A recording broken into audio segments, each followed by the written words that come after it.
I remember you telling me your theory of that he killed himself of a heart attack. Right. But you kind of gave a different explanation before, or a more detailed. Well, when he'd come in, even he'd told me, that he had a hyperthyroid problem. That was what, he was on medication for that. And he looked like he might have been 60 years old, but they found he was only 44 years old. Looked older. His real name was Charles Sinclair. He's from Jal, New Mexico. And he did a lot of these, would meet his son in areas, and they would fence the goods. So I knew that he was on this medication, and I had a friend that was in medical school, and my theory was, what would happen if he didn't take this medication for a week, saved it up, and took a week's worth at a time? And he said, you would have a heart attack and die. So I kind of think he did that because he didn't want maybe to tie his family into anything. If they possibly knew anything that way, they could say, well, he was the only one that knew anything, and it was gone with him.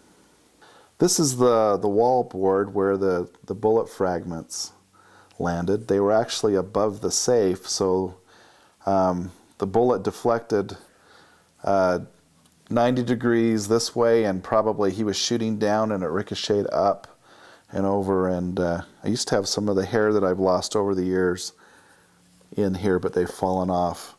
And then this is the bullet shell casing that they were able to find in December. So this happened on May 4th, and I think they found this on December 2nd, later that year. And by then the case was already closed. People ask me, now, how were you able to get this evidence?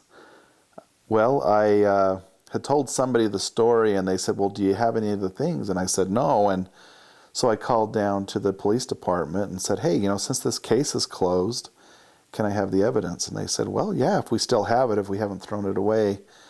And they checked, and they did have it, and they had them in a little brown bag. I was waiting in line at the clerk's office to get them, and a lady in front of me was very upset that they wouldn't release the bicycle of her daughter's that had been stolen until they'd processed it for the crime. And so she was standing there kind of angry, and I asked for these items, and then they handed me the little brown paper bag, and the lady looked at me and she said, well, at least you got your stuff back.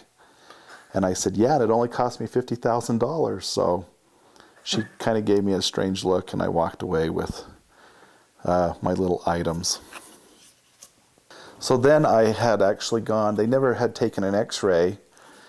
I was always curious as to whether I had bullet fragments in my head, and a doctor friend was actually curious too, but he said, without a reason to do an x-ray, I can't just do an x-ray. So I had an MRI that was being done, and one of the questions asked was, on the checklist, have you ever been shot? And I had checked yes. The nurse said, well, it looks like you didn't check anything, so we can go ahead and do this. And I said, no, I checked yes on the bullet shot. And he said, we've never had anybody check that box, so I didn't even look at it. He asked, well, where have you been shot? And I said, in the head. And he said, well, where? And I said, right in the forehead. And he asked me if I'd had any bullet shell casings. I said, I didn't know, but the bullet was in two pieces, so it was very likely. So they did take an x-ray, and he found that there were some bullet fragments here. There's about a dozen of them here. While I was waiting for this to be developed, he said, we need to come back and do another x-ray because they did find bullet fragments, but they didn't know how deep they were.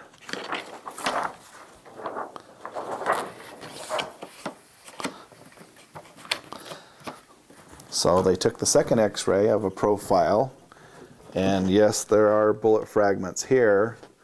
Some of them are embedded in the skull, some of them are above it, and I can actually feel them on days when things get a little irritated.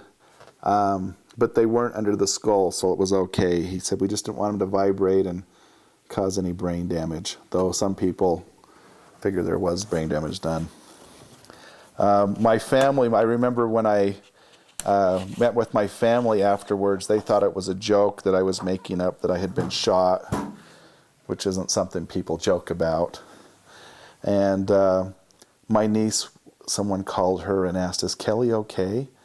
And she said, "Yeah, he's just fine." And they said, "Yeah, but is he normal?" And she said, "Well, normal for Kelly." So we joke about it because I've always found that humor is the best way to get through a bad situation. You can always laugh your way out of a problem. And it worked for this, so. They did have the one thing, the SWAT team, they said was ironic, and they took a picture of it in his house, that they had it was a needlepoint, framed needlepoint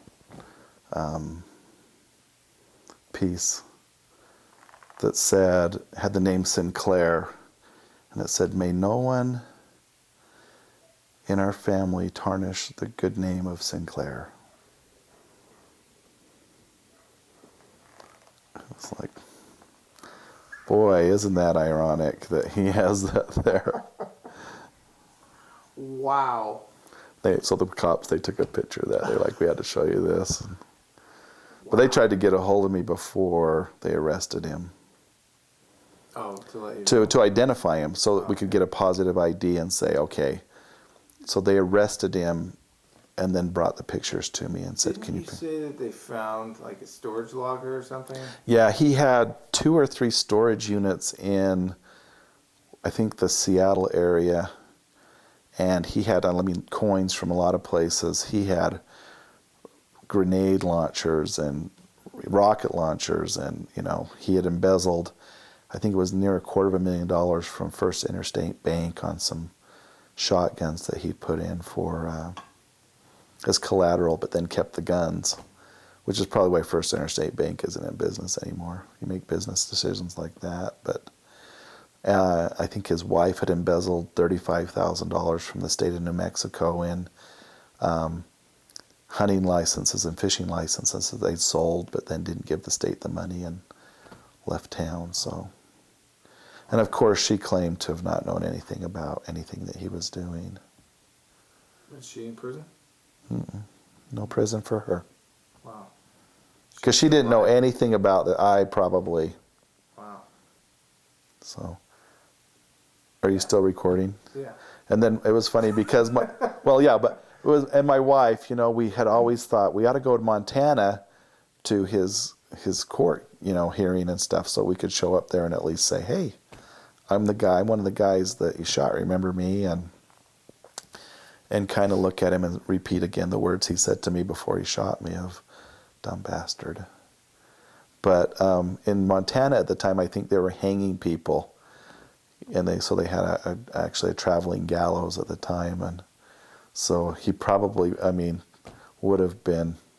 Now I think it's lethal injection, but so we were kind of cheated out of being able to, not necessarily to see, justice be done, which you want to see, but just to kind of a closure thing and let him know that you missed one and we know the real story and that.